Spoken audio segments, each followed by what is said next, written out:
English શીખવા માટે જો આ 5 સ્ટેપ્સ તમે કર્યા ફોલો તો તમને કોઈ નહીં રોકી શકે ઇંગ્લિશ કોન્ફિડન્ટલી બોલતા.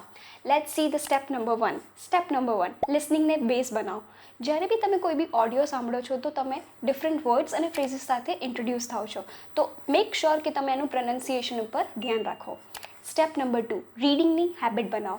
જ્યારે બી તમે એક બુકના 5 થી 10 pages on regular basis read કરો છો તો એ તમારા સેન્ટેન્સ ફોર્મેશન માટે હેલ્પ કરે છે. Step number 3, revision of daily notes. તમે જે બી નોટ્સ બનાવો છો એનું રિવિઝન કરશો તો તમે એ વર્ડ્સ એન્ડ એ ફ્રેઝીસ યાદ રાખશો.